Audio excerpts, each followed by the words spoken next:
അർജന്റീനയുടെ ഇതിഹാസ പരിശീലകനായ ലയണൽ സ്കലോണിയോട് 2026 വേൾഡ് കപ്പിനുള്ള അർജന്റീനയുടെ മുന്നൊരുക്കങ്ങൾ എന്തൊക്കെയാണെന്ന് ഒരു ലേഖകൻ ചോദിച്ചപ്പോൾ അദ്ദേഹം അതിന് മറുപടി പറഞ്ഞത് ഇങ്ങനെയായിരുന്നു. 2022 ഖത്തർ വേൾഡ് കപ്പിനേക്കാൾ കുറച്ചുകൂടി സമാധാനമുണ്ട് എനിക്കിപ്പോൾ. അന്ന് ഞങ്ങൾ വളരെ വലിയ കണക്കൂട്ടലുകൾ നടത്തിയിരുന്നു. എൻ്റെ കുട്ടികളെല്ലാവരും തന്നെ നല്ല രീതിയിൽ ഒരു പരിക്കുമില്ലാതെ വേൾഡ് കപ്പിന് എത്തിച്ചേരണമെന്നതാണ് എൻ്റെ ആദ്യത്തെ പ്രയോറിറ്റി. പിന്നീട് എനിക്ക് പറയാനുള്ളത്, എൻ്റെ കളിക്കാർ ചെയ്യേണ്ടത് ഇതുവരെ ഒന്നും വിജയിച്ചിട്ടില്ലാത്ത താരങ്ങളെപ്പോലെ ഈ വരുന്ന വേൾഡ് കപ്പിൽ പെരുമാറണം.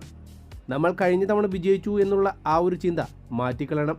ഇതുവരെയും നമ്മൾ ഒന്നും വിജയിച്ചിട്ടില്ല എന്ന ഒരു കളിക്കാരെ പോലെയായിരിക്കണം നമ്മളവിടെ കളിക്കേണ്ടത്. ഞങ്ങളെന്നല്ല, ഏതൊരു ഫുട്ബോൾ താരവും അങ്ങനെയാണ് ചെയ്യേണ്ടത്.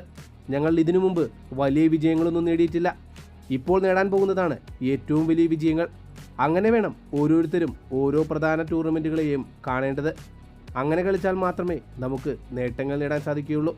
എൻ്റെ കുട്ടികളെല്ലാവരും ഇപ്പോഴും നല്ല രീതിയിലാണ് പന്ത് തട്ടുന്നത്. അതുതന്നെയാണ് എൻ്റെ കോൺഫിഡൻസും.